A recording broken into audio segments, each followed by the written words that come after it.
नमस्कार सभी को। आज हम दैनिक जीवन में पीएच के महत्व के बारे में अध्ययन करेंगे। हमारे जीवन में, दैनिक जीवन में हमारे शरीर के अंदर और हमारे आसपास के वातावरण में बहुत सी ऐसी घटनाएं घटित होती है जिसमें पीएच का अत्यंत महत्वपूर्ण रोल होता है, जिसको समझना हमारे लिए अत्यंत आवश्यक है। सबसे पहले उदर में अम्लता है।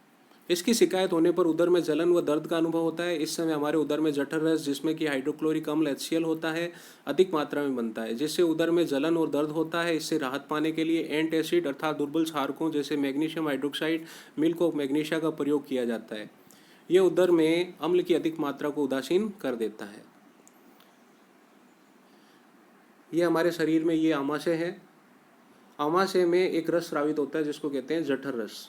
जठर रस में एक अम्ल होता है HCl, जिसको हाइड्रोक्लोरिक अम्ल भी कहते हैं। हाइड्रोक्लोरिक अम्ल जो होता है वो आमाशय में सामान्य पाचन के लिए अत्यंत आवश्यक होता है, लेकिन असहमित दिनचर्या, दूषित खान पान, चिंता, तनाव आदि की वजह से जठर रस में कई बार HCl का स्रावण जो होता है वो बढ़ जाता है।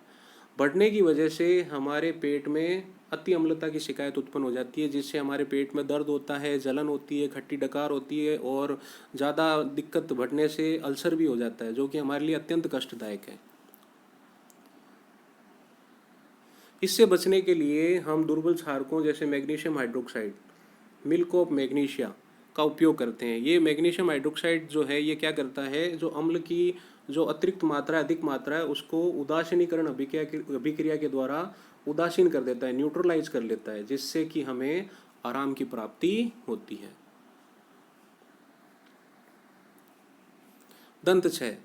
मुख की पीएच साधारणतः 6.5 के करीब होती है। खाना खाने के पश्चात मुख में उपस्थित बैक्टीरिया दांतों में लगे अवशिष्ट भोजन से क्रिया करके अम्ल उत्पन्न करते हैं, जो कि मुख की पीएच कम कर देते हैं। पीएच का मान 5.5 से कम होने पर दांतों के इनेमल का क्षय होने लग जाता है। अतः भोजन के बाद दंत मंजन या क्षारीय विलयन से मुख की सफाई करना आवश्यक है, ताकि दंत क्षय पर नियंत्रण पाया जा सके।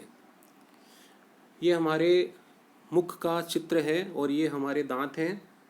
और दांत में ये जो सफ़ेद भाग हमें दिख रहा है, इसको इनेमल कहते हैं। ये हमारे शरीर का सबसे कठोर पदार्थ है। ये कैल्शियम फॉस्फेट का बना होता है, और फिर भी हमारे दांतों का क्षय हो जाता है, उसको समझते हैं।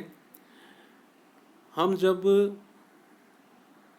भोजन करते हैं तो भोजन के जो कण होते हैं अवशिष्ट रूप से दांतों के बीच में रह जाते हैं, और हमारे मुख में जो कई बैक्टीरिया पाए जाते हैं वो इस अवशिष्ट भोजन के साथ में क्रिया करते हैं और क्रिया करके अम्ल बनाते हैं। अम्ल बनाने की वजह से हमारे मुख का जो पीएच होता है वो 5.5 से कम हो जाता है। मुख का पीएच 5.5 से कम होने की वजह से ये जो दांतों का जो इनेमल होता है ये धीरे धीरे नष्ट होने लग जाता है, और जिसकी वजह से हमारे दांतों में गड्ढे पड़ जाते हैं, केविटी बन जाती है। इस क्रिया को दंत क्षय कहते हैं। इससे बचाव के लिए हमें दांतों और मुंह की निरंतर सफाई करनी चाहिए, दंत मंजन का उपयोग करना चाहिए, क्षारीय विलयनों का उपयोग करना चाहिए आदि। तीसरा है कीटों का डंक। मधुमक्खी, चींटी या मकोड़े जैसे किसी भी कीट का डंक हो, ये डंक में अम्ल स्रावित करते हैं जो हमारी त्वचा के संपर्क में आते हैं। इस अम्ल के कारण ही त्वचा पर जलन व दर्द होता है। यदि उसी समय क्षारीय लवणों जैसे सोडियम हाइड्रोजन कार्बोनेट का अगर हम प्रयोग करें तो हमें आराम की प्राप्ति होती है। जो कीट जो होते हैं उनके डंक में अम्ल होता है। ज़्यादातर जो कीट होते हैं उनके डंक में एक अम्ल होता है, फॉर्मिक अम्ल। जब कीट हमें डंक मारते हैं तो वो जो फॉर्मिक अम्ल जो होता है वो हमारी त्वचा में प्रवेश कर जाता है, और जिसकी वजह से हमारी त्वचा में दर्द होता है, जलन होता है, सूजन आ जाती है, रेडनेस आ जाती है। अगर उसी समय कीटों के डंक मारते ही उसी समय अगर हम क्षारीय पदार्थों जैसे सोडियम हाइड्रोजन कार्बोनेट को त्वचा पर अप्लाई कर दें, त्वचा पर प्रयोग करें, तो कीटों का जो डंक होता है उसके जो अम्ल होता है उसका उदासीनीकरण हो जाता है, उदासीनीकरण अभिक्रिया के द्वारा, और हमें आराम की प्राप्ति होती है। अम्लीय वर्षा। वर्षा जल शुद्ध माना जाता है, परंतु प्रदूषकों के कारण आजकल इसकी पीएच कम होने लगी है। इस प्रकार की वर्षा को अम्लीय वर्षा कहते हैं। यह वर्षा जल नदी से लेकर खेतों की मिट्टी तक को प्रभावित करता है। इस प्रकार इससे फसल, जीव से लेकर पूरा पारिस्थितिक तंत्र प्रभावित होता है। प्रदूषकों पर नियंत्रण रखकर अम्लीय वर्षा को नियंत्रित किया जा सकता है। आइए हम इसे चित्र के द्वारा समझने का प्रयास करते हैं। वायु प्रदूषण की वजह से वायुमंडल में sulphur dioxide gas, nitrogen dioxide gas, carbon dioxide gas जो होती है वो पाई जाती है, और वर्षा के जल में ये घुलकर कार्बोनिक अम्ल, सल्फ्यूरिक अम्ल, नाइट्रिक अम्ल आदि अम्ल बनाती है। जब ये अम्ल वर्षा के पानी में घुल जाता है तो उस वर्षा को अम्लीय वर्षा कहते हैं। अम्लीय वर्षा हमारे लिए बहुत ही नुकसानदायक है, जीवों के लिए भी और पेड़ पौधों के लिए।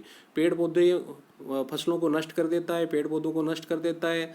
जो नदी, तालाब, जो जलीय स्रोत होते हैं उनको अम्लीयकृत कर देता है।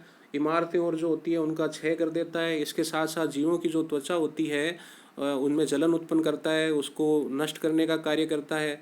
तो अम्लीय वर्षा से बचाव अत्यंत आवश्यक है। अम्लीय वर्षा से बचाव के लिए हमें ज़्यादा से ज़्यादा पर्यावरण में पेड़ लगाने चाहिए और वायु प्रदूषण को कम से कम करना चाहिए। मृदा की पीएच।